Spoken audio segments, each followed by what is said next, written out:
Si vous aimez le mystère, le paranormal, et que vous souhaitez en savoir plus sur les recherches en cours, eh bien restez avec nous sur Fréquence Évasion et découvrons ensemble en compagnie de scientifiques et de témoins les phénomènes que l'on dit surnaturels. Fréquence Évasion. Fréquence Évasion. Dans quelques instants, la clé du mystère sur Fréquence Évasion. L'invité aujourd'hui, c'est Denise Guillaumat pour son livre L'appel de l'âme aux éditions Entre deux mondes. Nous parlerons des anges gardiens. C'est tout de suite sur Fréquence Évasion. Poussez vos coups de gueule en direct sur l'antenne. Composez le 09 79 35 29 60, le direct live de Fréquence Évasion. Vos messages seront diffusés chaque jour sur l'antenne. La crise, le pouvoir d'achat, le gouvernement et tout autre sujet d'actualité, c'est la libre antenne sur Fréquence Évasion 09 79 35 29 60. Coup d'un appel local est gratuit depuis une ligne internet. Fréquence Évasion, la couleur sud. La clé du mystère sur Fréquence Évasion, histoire insolite, recherche et témoignages. Denise Guillaumat, bonjour et merci d'être avec nous. Bonjour, merci de m'accueillir à l'antenne. Alors vous avez publié un livre, J'ai répondu à l'appel de l'âme, aux éditions Entre deux mondes. Qu'est-ce qui vous a décidé à écrire cet ouvrage ? Bien, en fait, ce livre est né, c'est un témoignage de vie, un témoignage de vie spirituelle. Et très jeune, j'ai déjà été appelée par des présences invisibles. J'avais la sensation d'être connectée tout enfant. Et puis, mon parcours de vie a fait que je me suis mariée, j'ai eu des enfants. Et j'ai eu le malheur de perdre un jeune frère auquel j'étais très attachée. Et je me suis posé la question, cet amour qui nous lie, mon frère et moi, où est-il ? Que fait cet amour ? Qu'est devenu cet amour ? Il ne peut pas avoir disparu avec la personne physique de mon frère. Donc ma quête spirituelle a véritablement commencé à partir de cet instant. D'accord. J'ai fait différentes expériences, j'ai intégré des groupes, j'ai rencontré des maîtres. Tout ceci ne me comblait pas totalement. Ouais. Je ne me sentais pas satisfaite de ce que l'on m'enseignait. J'étais dans l'attente d'autre chose. À quelles expériences avez-vous faites pendant ce parcours ? Des expériences très très simples. J'avais des ressentis profonds. Avant même d'être dans cette quête, j'ai perdu ma grand-mère. J'avais des expériences médiumniques déjà beaucoup. Ah oui, quand même. Et j'ai perdu ma grand-mère et j'ai eu à l'instant de sa mort la prémonition de sa disparition. Par des pleurs inexpliquées à l'heure précise. Ça, ce sont des expériences que je faisais spontanément. Ensuite, j'ai fréquenté donc des groupes spirituels dans lesquels j'espérais trouver un sens à ma vie. Et j'y ai certes beaucoup appris, mais j'ai aussi, de ce fait, perdu la confiance dans ma propre médiumnité. D'accord. Oui. Donc, à un moment, j'ai abandonné tous ces groupes et j'ai décidé de cheminer seule. J'ai continué donc ma vie à l'écoute toujours de ce que je pouvais trouver dans mes lectures qui avaient une résonance profonde avec mes propres ressentis. Et puis, je suis allée en février 2013 à l'occasion de la Saint-Valentin, dans la belle ville d'Orléans, non loin de ma ville où je réside. Et dans cette ville, à l'occasion d'une promenade au centre-ville, je suis entrée dans une librairie pour trouver un livre pour mon petit-fils. Et donc j'étais dans cette librairie et je me suis dirigée machinalement et sans le vouloir vers le rayon spiritualité, etc. Et ma main s'est portée sur un livre dont je n'avais même pas lu le titre, mais comme ce geste m'était familier, parce que je faisais beaucoup ça lorsque je cherchais des lectures, j'ai tiré ce livre qui s'appelait « S'ouvrir aux channelings ». Je me suis suis dit, pourquoi suis-je attirée par ce livre? Je n'avais vraiment pas l'intention de me diriger dans cette voie de channeling. Donc j'ai pris ce livre, j'ai dit, je ne sais pas pourquoi j'achète ce livre, mais je l'achète. Et j'achète ce livre. Je rentre chez moi le soir, je dépose ce livre sur ma table de nuit et avant de m'endormir, je feuillette négligemment, sans y attacher d'importance, me demandant toujours pourquoi j'avais fait l'acquisition de cet ouvrage. Et dans la nuit, peut-être 1 heure ou 1h30 après m'être endormie, je me réveille et à mon grand étonnement, je dis, mais si j'ai un guide, dites-moi son nom. Et à ce moment, avec une grande surprise, j'entends, je m'appelle Métatron. Ah bon, Métatron. Surprise, grand étonnement, Métatron, mais qu'est-ce qui se passe? Bref, je me rendors, très étonnée, un peu abasourdie, pas dans un état tout à fait habituel, et je finis par me rendormir. Et quelques temps après, encore peut-être 1 heure après, je me réveille et j'entends, au sens où je s'inscrit dans mon esprit ces mots, lève-toi et écris. Alors, je vais vous arrêter 2 minutes. Finalement, quand vous avez entendu cette voix, est-ce que vous l'avez entendue comme on se parle en ce moment, ou c'était juste une impression? Pas du tout, ni l'un ni l'autre. Ce n'était pas une voix audible avec l'oreille.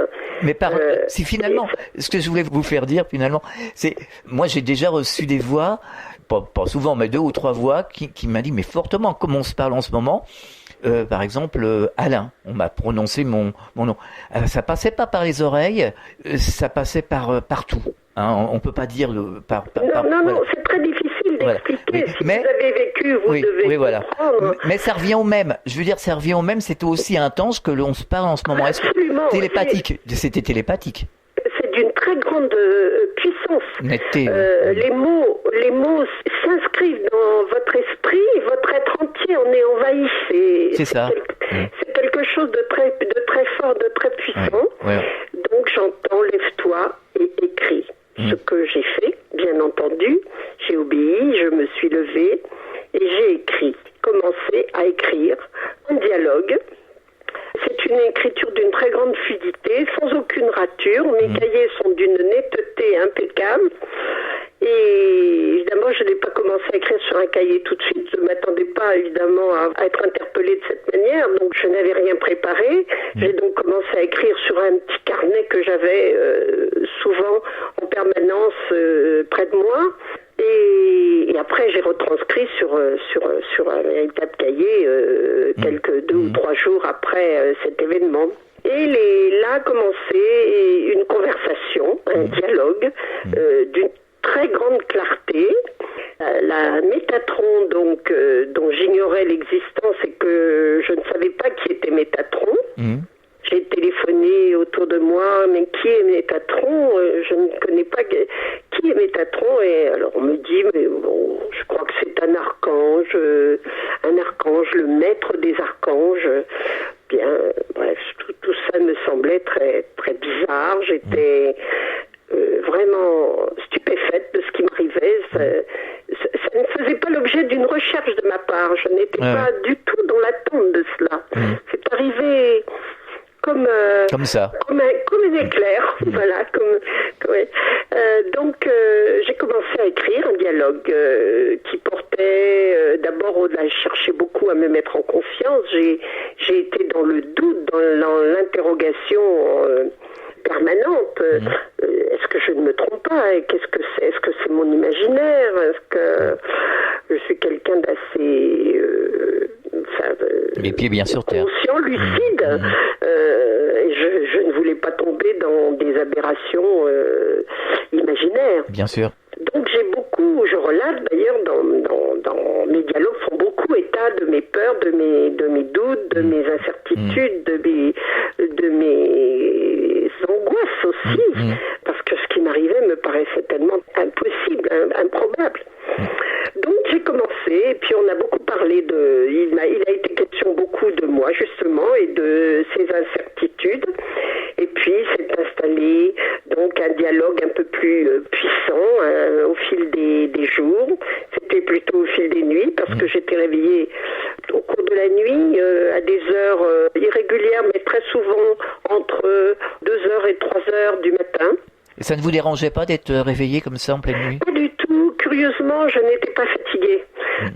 J'éprouvais une sorte de soulagement parce que je me rendais compte que ce dialogue provoquait en moi des questionnements que je n'avais jamais jusqu'alors pu exprimer.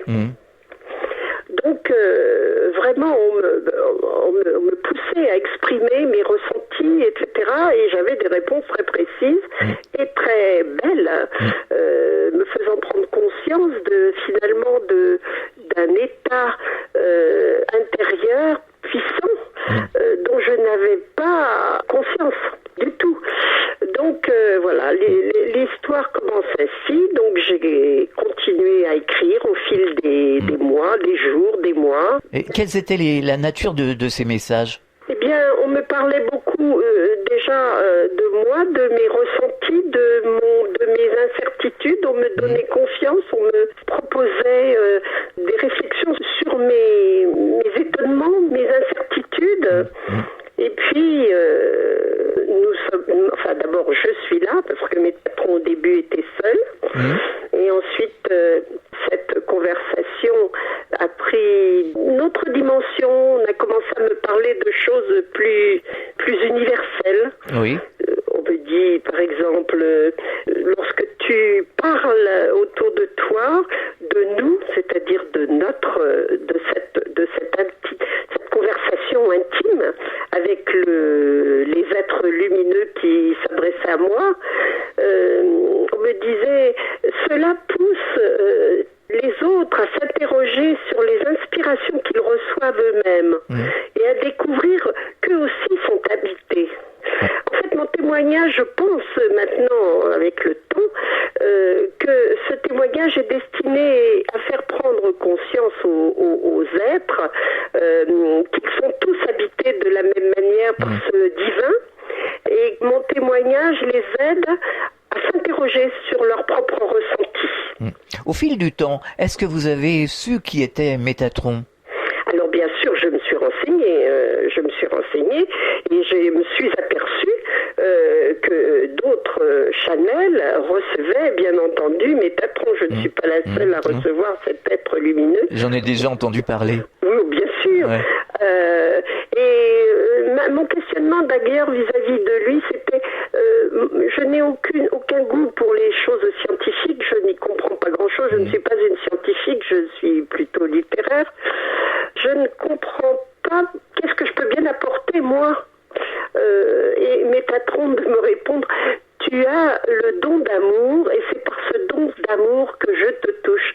Il me faisait comprendre qu'il prenait contact avec différentes personnalités, avec des compétences différentes et s'adressait à chacun dans le domaine qui était le sien. Voilà, c'est ça, oui. Donc j'étais un peu timide parce que j'ai compris après en lisant d'autres channels qui recevaient Métatron, avec beaucoup de prudence parce que j'avais extrêmement peur d'être influencée. Mais je ne pouvais pas l'être parce que c'est vrai qu'il s'adressait à moi, il s'adresse toujours à moi, mais autrement. Il s'adressait à moi avec d'autres aspects, c'est-à-dire en me parlant beaucoup d'amour universel. Est-ce qu'il vous a dit où il était, qui il était, dans quelle dimension se trouvait-il? Non, alors je ne l'ai jamais questionné à ce sujet parce que peu m'importait, si vous voulez, la dimension dans laquelle il se trouvait. Enfin, il me disait bien sûr que j'étais inspirée dans cette 5e dimension, mais je crois qu'il est encore plus loin que cette 5e dimension. Oui. Je crois qu'il est venu me chercher, ce n'est pas moi qui me suis élevée jusqu'à lui, il est venu à moi pour me tirer quelque part, vous voyez. Oui. Donc Métatron est un être d'une très grande puissance, c'est un archange. Je crois le seul des archanges avec son frère jumeau. Je crois qu'il avait il a un jumeau, un autre archange qui s'appelle Sandalphon. Et il a une puissance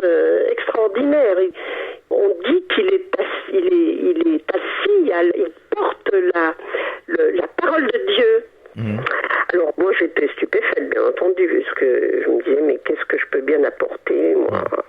Alors, il m'a été répondu, eh bien, toi, c'est l'amour. Tu es l'amour et tu portes l'amour.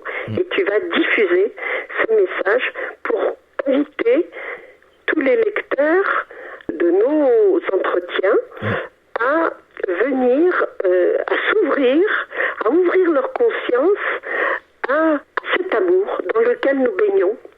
Et voilà, donc c'est mon rôle désormais. Si vous voulez, je peux vous lire à la fin du livre. Allez-y. Le chapitre 32, qui est le dernier chapitre du livre, qui s'appelle Transmet. C'était le 21 octobre 2014 à 23h15. Alors, c'est Métatron avec d'autres êtres lumineux qui se sont joints à lui à peu près au milieu de nos entretiens et qui apportent des éclairages sur des sujets plus denses que mes propres ressentis. Voilà. Alors, ton rôle maintenant est d'exprimer avec ton vocabulaire humain et par des mots justes les ressentis profonds que nous t'inspirons. Reste simple et fidèle aux impulsions que nous t'envoyons. Ne te laisse pas détourner de ta mission par des peurs, des doutes et des influences extérieures. Agis toujours avec ton amour et ta profonde générosité. Nous sommes là, ensemble, pour maintenir ton indéfectible foi en la vérité universelle, cosmique et interdimensionnelle, ta foi en la vie divine qui s'exprime en toi et par toi. Sois heureuse et remerciée pour ce rôle magnifique. Persévère, ose et transmets. Sois bénie. Voici le dernier message qui figure dans le livre que j'ai reçu de Métatron et des êtres lumineux qui l'accompagnent. On marque une pause, on revient dans quelques instants. Abandon, maltraitance, massacre. La souffrance animale ne connaît ni limite, ni frontières. Depuis près de 30 ans, la Fondation Brigitte Bardot intervient aux 4 coins du monde. En mer, comme sur terre. Vaccination, sauvetage, création de refuges, réintroduction en milieu naturel. Nous remportons chaque jour des victoires contre la maltraitance. Continuons le combat. Fondation Brigitte Bardot. Ne laissons pas les animaux sans défense. Fréquence Évasion Radio.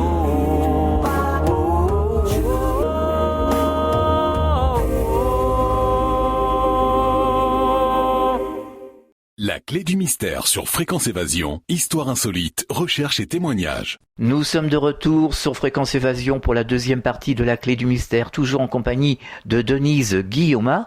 Alors, nous sommes dans une phase de transformation, de mutation, et du même coup, nous sommes plongés dans un monde chaotique.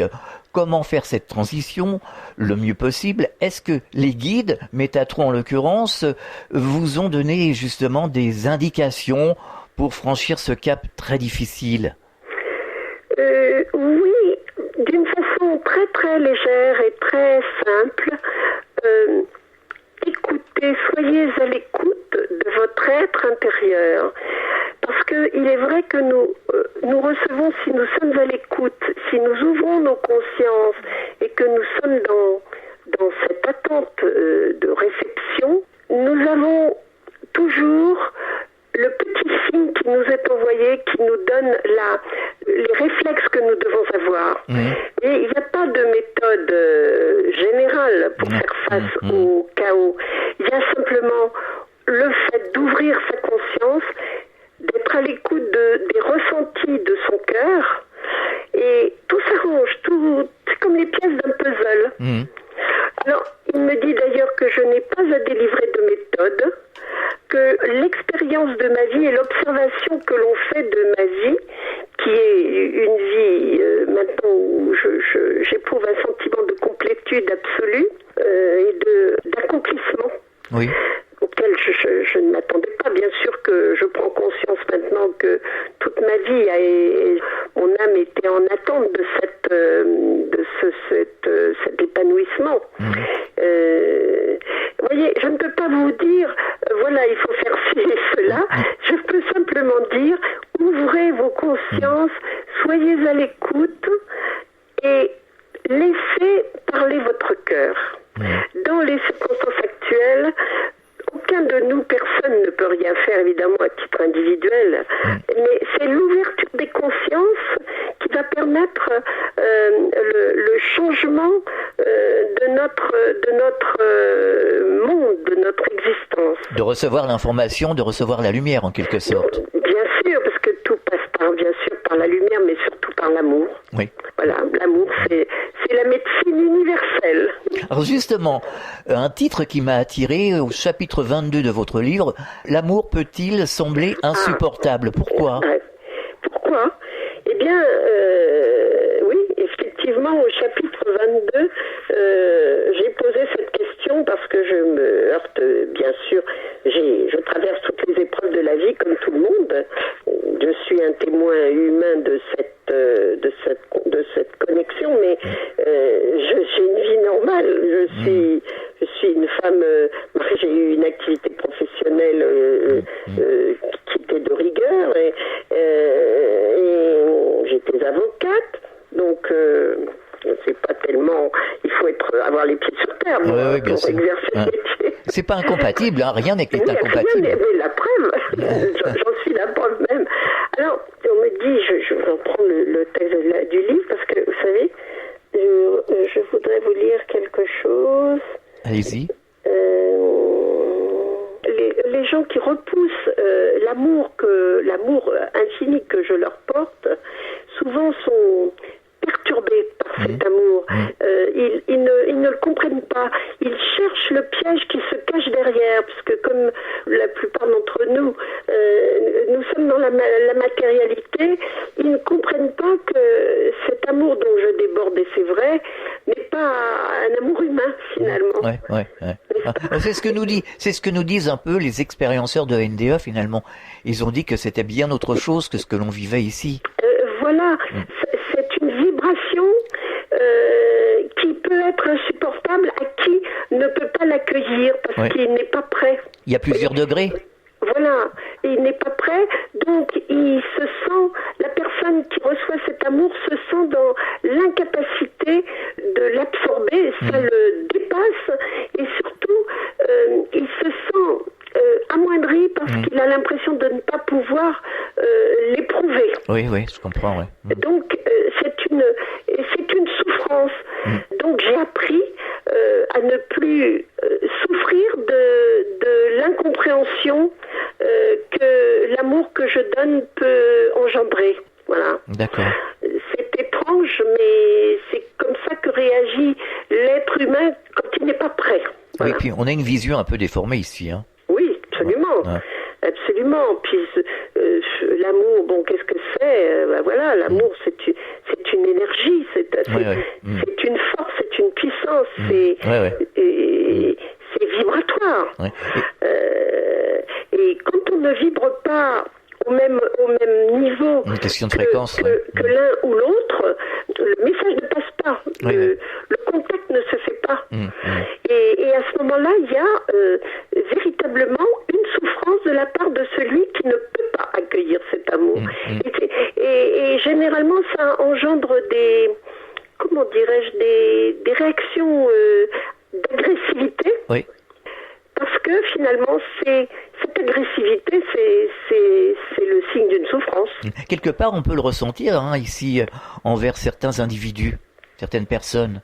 Et des fois, il y a une désharmonie, on n'est pas en phase, et quelque part, c'est parce qu'on ne comprend pas l'autre qui est en face. Absolument. Quand on n'est pas dans le même état vibratoire, l'harmonie ne peut pas s'établir et ça peut engendrer effectivement véritablement des réactions d'agressivité. Et c'est comme ça qu'on peut peut-être expliquer les violences extrêmes auxquelles nous sommes confrontés en ce moment. Et donc la résolution de tous nos problèmes, des problèmes de l'humanité passe, à mon sens, et d'après ce que je comprends de ce que j'ai reçu, passe par l'ouverture des consciences individuelles. Et cela mettra certainement un long temps avant que s'ouvrent les consciences complètement, mais nous sommes quand même en bonne voie. Il y a des signes il y a des frémissements d'ouverture. On rencontre de plus en plus de personnes qui cherchent. Oui, parce que là, il y a urgence quand même. Hein. On est vraiment dans un tournant un peu, je ne veux pas dire catastrophique, mais bon. Absolument, mais il y a une urgence et justement, cette urgence, je pense, est faite pour pousser dans ces derniers retranchements l'être humain qui se raccroche encore à tout ce qui est matériel, à cette terre, à cette humanité qui est dans l'erreur. Alors justement, on dit que la Terre est en train de changer de vibration, passe dans une dimension supérieure, à savoir la 4e, 5e dimension. Est-ce que vous avez reçu des messages en ce sens? Oui, mais toujours, on me ramène au travail intérieur individuel. Hein. Bien sûr, nous sommes tous en train de nous élever, mais nous avons des messages à faire passer quand on est comme moi sollicité. Parce que vous savez, ce livre, au début, c'était un journal intime. Jamais je n'aurais pensé qu'il deviendrait un livre. C'est au fil de la réception des messages que j'ai compris que ça devrait être, et que ça m'a été dit d'ailleurs, que ça devait être délivré. Ce message devait être délivré. Parce que je n'envoie pas des informations, moi je traduis mes ressentis. C'est mon expérience personnelle que je livre. Et croyez bien que ça n'a pas été facile pour moi d'accepter de me mettre à nu comme ça dans un livre, parce que là je livre totalement mon intimité spirituelle. C'est pas évident, vous savez. Certaines personnes, certains intervenants nous disent qu'ils vivent dans deux mondes en même temps. C'est ce que vous dites à la fin de votre ouvrage. Comment peut-on vivre dans deux mondes en même temps? Eh bien, on le peut. On fait des allers-retours. On fait des allers-retours. Mais on finit, je pense que on finit par être tellement habité, comment dire, que c'est comme un yo-yo, si vous voulez. On passe d'un état à un autre, mais en étant toujours habité par cet état divin, qui est le nôtre, puisque nous sommes tous habités par cette étincelle du divin, qu'il faut faire émerger. C'est pourquoi on dit, soyez à l'écoute, soyez attentifs, parce que tout est signe et nous fait signe. Quelqu'un l'a déjà dit avant moi. Pour l'instant, nous sommes aveuglés. L'humanité est aveuglée. Elle ne sait plus où elle en est. Elle tourne comme une toupie et elle ne sait plus où elle en est. Donc, à mon sens, c'est le calme, le silence, la paix. Il n'y a pas de méthode. Le calme, le silence et la paix intérieure, et ça vient tout seul. Les pieds sur terre et la tête dans les étoiles, finalement. Ah, absolument.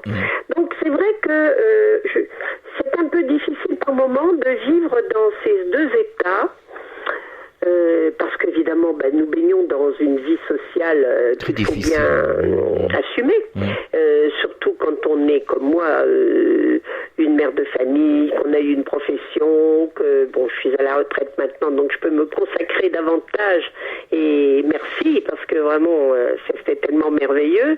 J'ai beaucoup plus de temps et de disponibilité pour être à l'écoute, mais